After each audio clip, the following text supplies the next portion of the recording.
Kami mau dengar firman-Mu Tuhan.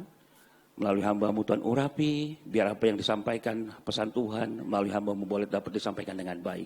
Segala nasihat, segala teguran yang kami terima pada saat ini, boleh dapat kami terima dengan baik. Terima kasih Tuhan. Apa yang kami dengar tidak akan pernah berlalu dengan sia-sia. Apa yang kami dengar itu boleh bertumbuh dan berbuah-buah dalam setiap kehidupan kami, sehingga orang lain akan melihat ada Kristus di dalam setiap kehidupan kami. Terima kasih Bapak, kami mengucap syukur dan kami siap mendengarkan firman-Mu. Di dalam nama Tuhan Yesus Kristus yang siap mendengarkan firman, sama-sama kita katakan. Amin. Hari ini saya membawakan satu tema yang sama dengan hambanya, Pak Rian. Tadi pagi kita janjian, beberapa waktu yang lalu kita janjian. Kita bikin tema yang sama, saudaraku ya. Nah saudaraku, sebelum saya masuk firman, saudaraku ada satu cerita beberapa abad yang lalu di negeri Cina, saudaraku. Ada satu guru di dalam kelas. Kebiasaannya setiap dia mau masuk kelas, dia selalu menawarkan koin emas, saudaraku, buat murid-muridnya. Dan dia bilang begini, sebelum memulai pelajaran dia bilang begini, di tangan saya ada satu koin emas, tetapi kalian boleh milih. Kalau kalian bisa dapat koin emas, saya kasih koin emas, kata gurunya begitu, saudaraku ya. Tetapi kalau kalian salah, kalian saya pukul. Dan kebetulan gurunya ini badannya besar, ahli bela diri juga, saudara. Ya, setiap hari kebiasaan dia selalu begitu, saudaraku ya. Dan guru anak-anaknya nggak ada yang berani. Ya, saudaraku badan besar, guru murid-murid masih kecil, saudaraku kalau dipukul atau dihantam begitu bisa kau nggak bangun-bangun, saudaraku ya. Dan setiap hari dia tawarkan. Sampai satu ketika ada anak murid yang mencoba untuk maju ke depan. Dan dia bilang begini, guru saya mau coba. Oke, begitu udah maju ke depan. Terus kemudian dia kepal, tangan dua-dua begini saudaraku. Dan kemudian, kamu pilih mau yang mana? Yang kiri, kata dia begitu. Terus akhirnya gurunya bilang, kamu yakin dengan pilihan kamu? Akhirnya dia mundur lagi, saudaraku. Sudah maju, dia duduk lagi sana. Dan beberapa hari kemudian ada seorang anak yang berani, saudaraku. Kenapa? Karena kepepet. Dalam tanda kutip kepepet. Kenapa? Karena ayahnya baru meninggal, hidupnya susah, ekonominya susah. Dan dia berharap dengan dapat koin emas, dia berharap kehidupan keluarganya bisa terbantukan, saudaraku. Ya. Dan kemudian anak ini maju ke depan dan kemudian dia berhadapan dengan gurunya pegang dua-duanya begini, suruh pilih mau yang mana. Dia bilang pilih yang kanan, kamu yakin? Yakin. Baru ngomong begitu dihantam, buak, saudaraku sama gurunya. Dan anak ini pingsan KO, saudaraku. Tetapi gurunya langsung buru-buru bangun dan mengangkat anak ini, saudaraku, mengangkat muridnya. Dan ternyata saudaraku apa? Dua-duanya ada koin emasnya.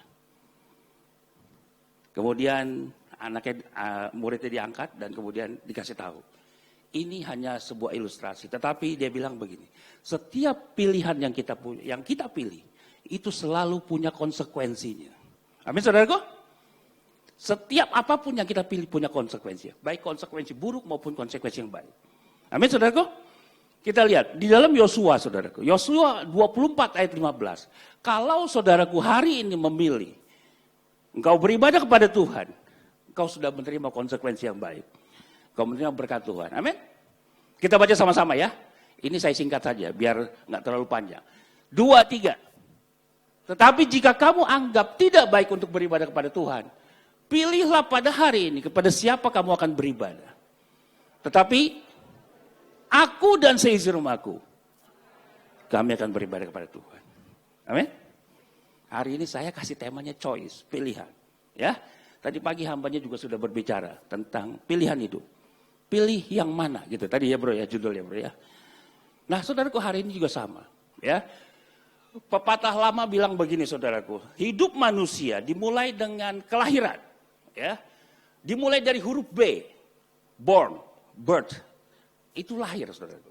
Ya. Dan diakhiri dengan yang namanya die atau death. Mati. Betul? Hidup manusia lahir dan kemudian mati. B, D. Tapi di tengah-tengahnya ada C, saudaraku ya. C itu apa? Choice. Pilihan.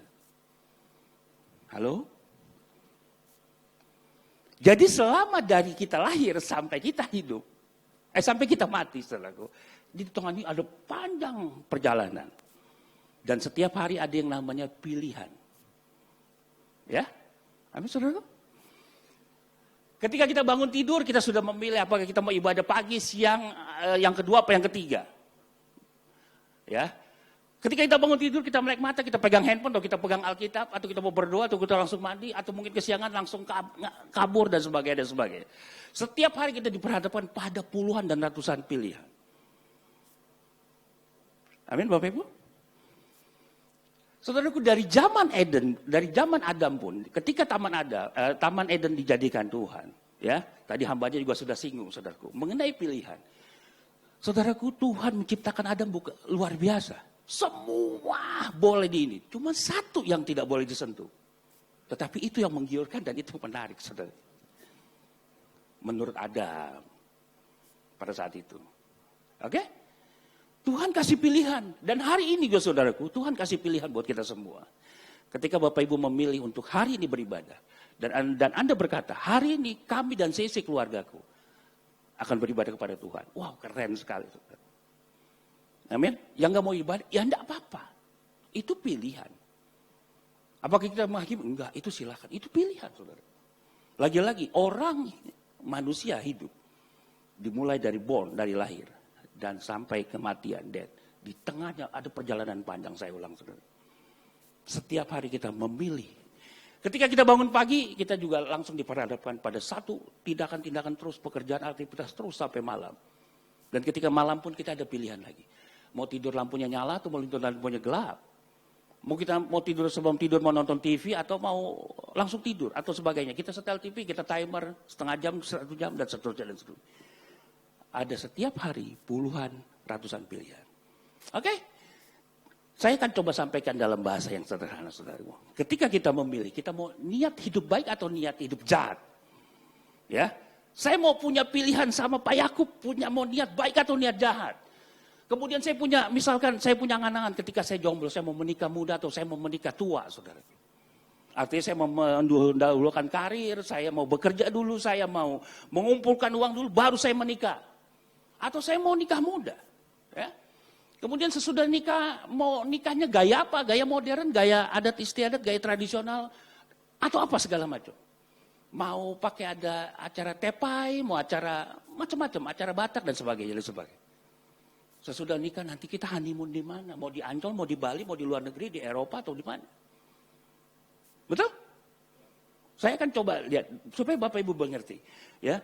Kemudian sesudah menikah, lanjut lagi, ya, buat pasangan yang mau menikah, pasti nanti rundingan sama calonnya nih.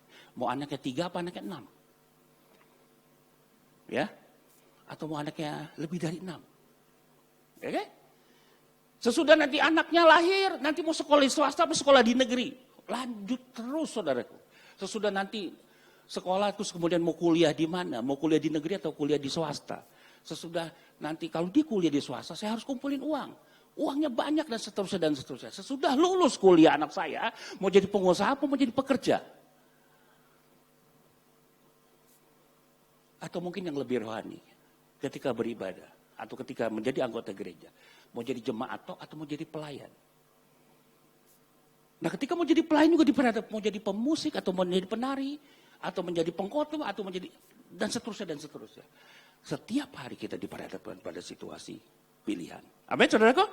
Nah, ada keputusan yang memang dibuat cepat, tapi ada juga keputusan, tadi pagi juga disinggung juga, ada keputusan yang memang perlu memikirkan waktu lama. Contoh, ya hari ini saya mau makan apa? Hari ini saya mau makan bakmi misalkan. Ya, tapi ada keputusan yang lama, saya mau menikah dengan siapa?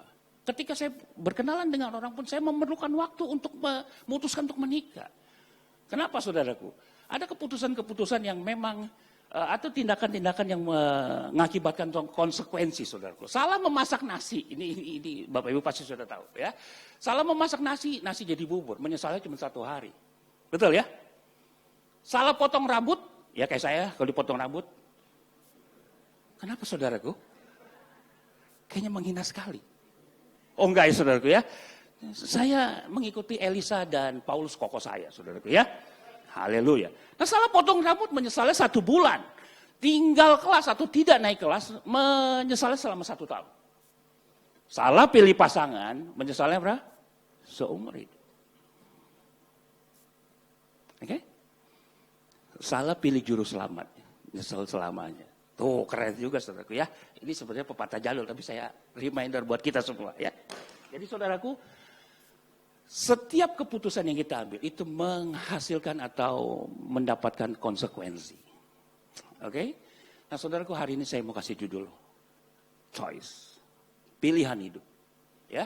Saudaraku, entah kenapa saya selalu dapatnya Mazmur 90 ayat 12. Padahal saya sudah dikomplain sama istri saya. Kamu khotbah, kamu firman, selalu ngomongnya tentang pulang. 2 minggu berturut-turut saya ngomong juga tentang, hari ini juga saya dapat ayatnya sama saudaraku ya. Halo? Kenapa? Nanti kita lihat akhirnya saudaraku ya.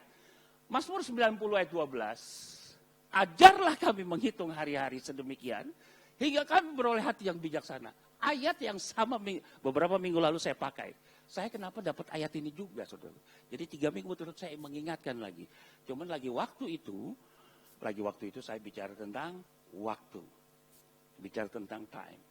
Kenapa waktu ini singkat. Dan yang kedua, hari ini saya bicara tentang yang namanya pilihan. Jadi Bapak Ibu ingat, setiap hari kita punya pilihan. Mau jadi baik, atau banyak alasan mau ibadah, banyak alasan atau mau ibadah, silakan saudara ya. Nah yang menarik begini saudara. Dalam terjemahan bahasa Indonesia sehari-hari, ini saya menemukan satu ayat bagus sekali. Ya, kita baca saudara sama-sama, oke? 2, 3.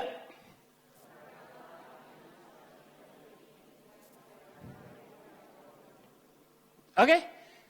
Mazmur 90 ayat 12, ya. Yang tadi bilangnya begini, ajar kami menghitung hari-hari sedemikian hingga kami beroleh hati yang bijaksana. Terjemahan bahasa Indonesia sehari-hari lebih keren saudaraku ya. Sadarkanlah kami akan singkatnya hidup ini supaya kami menjadi orang yang berbudi. Wow. Bapak Ibu pasti belum mendengar ya. Sadarkanlah kami.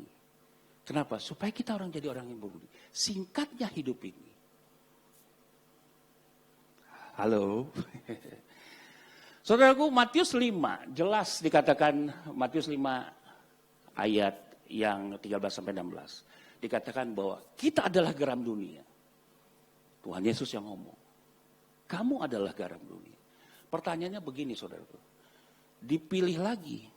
Ketika kita sudah tahu, kita adalah garam dunia. Tuhan kasih pilihan. Anda, saya, mau jadi garam dunia, mau menggarami dunia, atau menjadi garam yang hambar. Ya, artinya ketika kita menjadi garam dunia, kita memberi efek yang baik.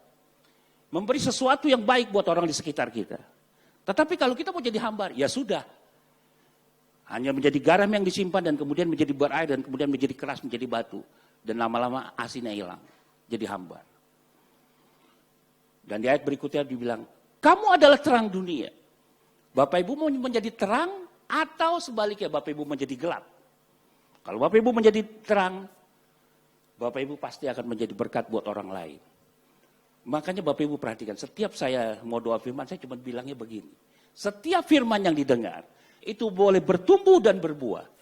Menjadi buah dalam kehidupan kita sehari-hari. Supaya orang lain apa? Lihat. Nggak perlu teriak-teriak, bertobat. Orang lihat kita, orang bisa bertobat. Kenapa? Kelakuan kita baik. Kenapa? Karena kita jadi berkat orang lain. Anda ngomong teriak-teriak bertobat, percaya Tuhan Yesus, ngelihat kelakuan aja udah enek, boro-boro bertobat. Amin saudaraku. Anda mau jadi terang atau mau jadi gelap? Pilihan saudaraku. Halo? Yang berikutnya Anda mau taat, saya mau taat atau saya mau tidak taat? Pilihan lagi. Ketika hari ini dengar firman Tuhan, pilih yang baik. Dan ketika engkau keluar mau pilih yang mana, terserah. Anda mau taat firman atau mau enggak? Oke? Saudaraku, belajar dari tokoh-tokoh Alkitab. Ya, bicara ketaatan memang lebih dalam lagi. Tapi hari ini saya singgung sedikit saja. Ya, engkong adab.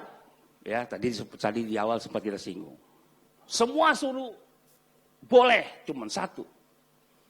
Itu bicara ketaatan, saudara. Tapi apa? Adam memilih tidak taat. Konsekuensinya apa? Terpisah dari Tuhan. Konsekuensinya apa? Berjerih payah untuk bekerja. Dan manusia, wanita akan bersakit ketika melahirkan. Itu konsekuensi. Simpson memilih ketidaktaat, saudaraku. Lihat akhir hidupnya. Seorang yang gagah perkasa, keren gitu saudaraku ya, rambutnya gondrong kayak saya. Kenapa saudaraku? Ya, lihat akhir hidupnya ketika dia tidak taat. Jadi pelawak, diketawain orang saudaraku. Dan bahkan bukan itu saja, disiksa, matanya dicungkil saudaraku. Saudara bisa bayangin, orang hidup-hidup matanya dicungkil, dikeluarin saudaraku. Dan kemudian akhir hidupnya ditertawakan di 3.000-an orang di dalam satu gedung. Abdi Allah, hakimnya Tuhan. Tapi lihat hidup yang mengenaskan. Musa orang yang luar biasa saudara. Luar biasa, tokoh besar. Kalau nggak ada Musa mungkin nggak ada bangsa Israel sekarang. Memimpin bangsa Israel keluar. Negosiasi sama Firaun, bolak-balik. Ini Firaun, raja saudaraku, bukan siapa-siapa. Bolak-balik. Luar biasa. Mengadakan mujizat, banyak mujizat. Hanya satu karena dia tidak taat. Ya kan namanya manusia emosi berantem. Ketika Tuhan suruh A, dia melakukan B. Mujizat terjadi. Oke? Siapa lagi? Yunus, saudara. Sama. Tuhan bilang pergi ke Niniwe. Nggak mau Tuhan, sono orangnya serem-serem. Saya bisa mati, saudara. Kata dia begitu. Tapi akhirnya tetap Tuhan, kalau udah Tuhan panggil, mau kemana pun dikejar. Sampai akhirnya apa? Dimakan ikan besar, Alkitab berkata demikian. Dan seterusnya, ada tokoh lagi, saudara. Ya banyak. Nah hari ini juga kita lihat juga ada tokoh-tokoh yang taatnya luar biasa. Ya, Abraham. Lagi nyaman-nyaman Tuhan bilang begini, pergi ke negeri yang akan kujanjikan. Belum tahu kayak apa. Di tengah jalan juga ribut sama Lot. Maksudnya pegawai-pegawainya ribut. Yuk kita misah deh. Kamu pilih yang mana? Luar biasa, saudara. Ya. Siapa lagi? Yusuf. Saya senang sekali kalau cerita tentang Yusuf. Tokoh Alkitab yang hampir-hampir menurut saya sempurna. Bapak Ibu boleh lihat, tidak ada satupun celah dosa di dalam Yusuf. Saya senang sekali kalau cerita Yusuf, saudara. Anak muda, penuh penderitaan, sampai akhirnya endingnya keren. Saudaraku lihat, Abraham endingnya bagus sekali. Akhir hidupnya bagus. Yusuf juga saudaraku. Sampai dia bisa melihat keturunan ketiganya. Anak dari anak-anaknya, cucu cicitnya saudaraku ya. Itu luar biasa. Siapa lagi? Daud. Daud memang bersalah. Tadi pagi juga sudah dibahas. Daud memang bersalah. Yes, Daud melakukan tindakan yang keji dan memalukan. Ya. Tetapi yang menarik begini, ketika orang salah dikasih tahu, hei kamu salah, langsung minta ampun, bertobat. Enggak pakai apa-apa. Saudaraku, kalau Daud mau mengeraskan hati, saudaraku, Nabi Nathan yang negur, bisa selesai saudaraku. Daud tinggal ngomong, pancung. Selesai, saudara. Nggak ada yang tahu. Betul nggak? Raja. Tapi lihat, hati Daud luar biasa. Ampun, dia bertobat. Tetapi tetap konsekuensinya tetap jalan. Hukumannya terhadap keluarga tetap jalan. Oke? Nah ini saudaraku yang menarik. Tentang Maria dan Yusuf. Ya, saudaraku saya singgung sedikit saja. Ya, kalau saya misalkan saya ngomong sama Bu Neti. Tiba-tiba saya ngomong begini, Bu Neti. Anak ibu belum menikah dan tidak berhubungan, tapi tiba-tiba punya anak. Mau nggak anak ibu nanggung bayi itu? Saudaraku, kalau kita cuma baca begini doang, sebiasa, betul nggak? Tapi saudaraku, ini taruhannya nyawa, saudaraku. Kenapa? Orang yang belum menikah, terus kemudian hamil, ini hukumnya meot, saudaraku ya. Dirajam, saudaraku. Demikian juga Yusuf. Saudaraku, kita berandai-andai.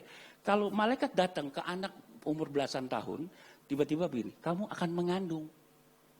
Kamu akan punya anak. Coba saudaraku. Kira-kira nih anak mau nggak? Tiba-tiba malaikat datang lagi ke yang cowoknya nih. Hei, kamu akan menikah dengan Maria, tapi dia sudah punya anak. Coba saudaraku. Logikanya masuk gak? Saudaraku, ini kalau bukan Roh Kudus, kalau bukan ketaatan yang luar biasa, susah sekali.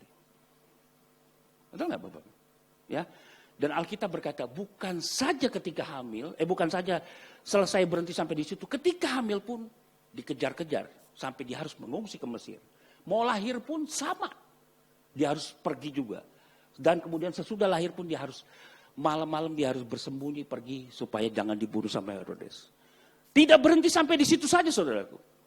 Sampai akhirnya ketika seorang ibu melihat anaknya mati secara brutal di kayu salib.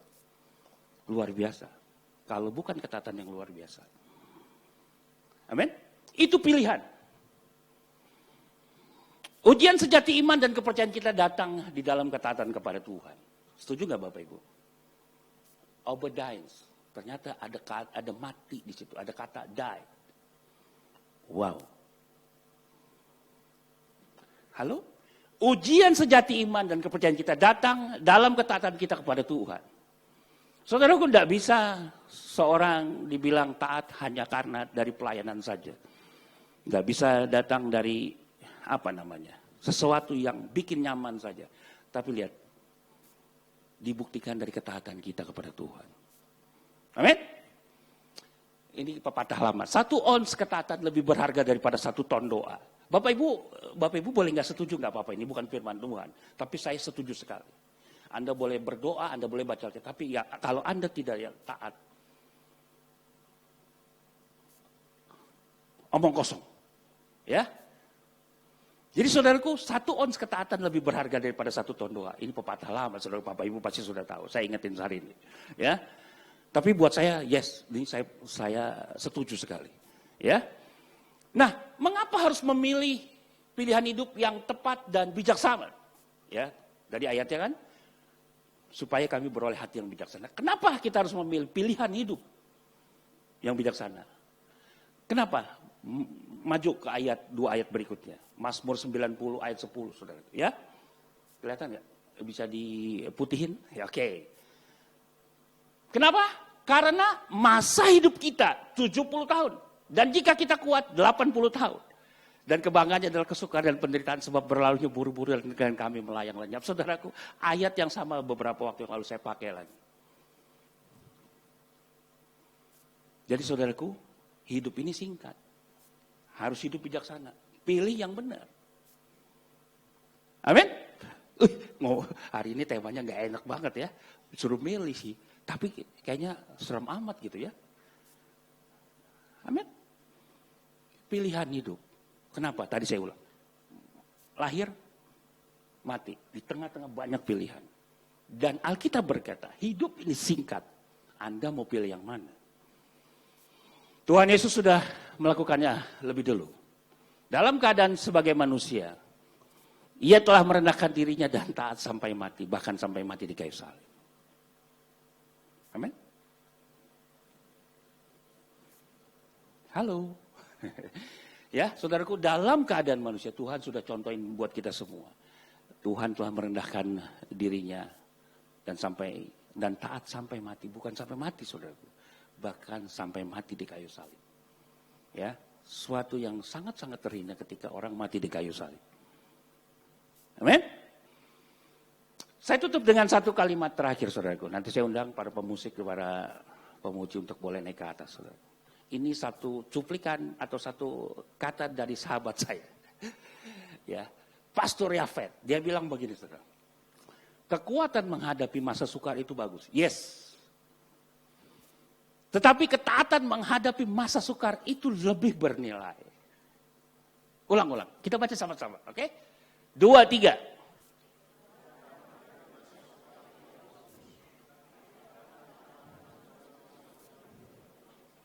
Amin? Oke?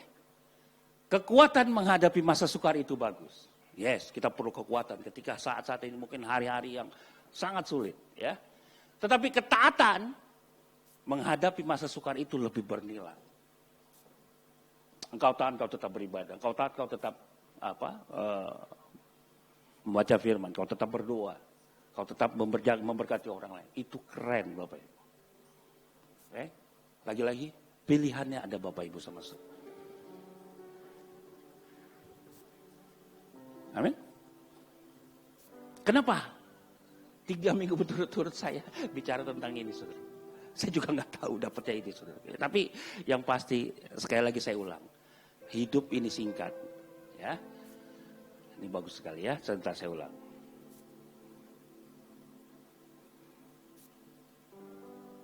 Mazmur 90 ayat 12 dalam terjemahan bahasa Indonesia sehari-hari. Ya, kita baca sebelum kita tutup firman Tuhan hari ini. 2, 3. Sadarkanlah kami akan singkatnya hidup ini, supaya kami menjadi orang yang berbudi. Amin. Selamat siang, Tuhan Yesus memberkati.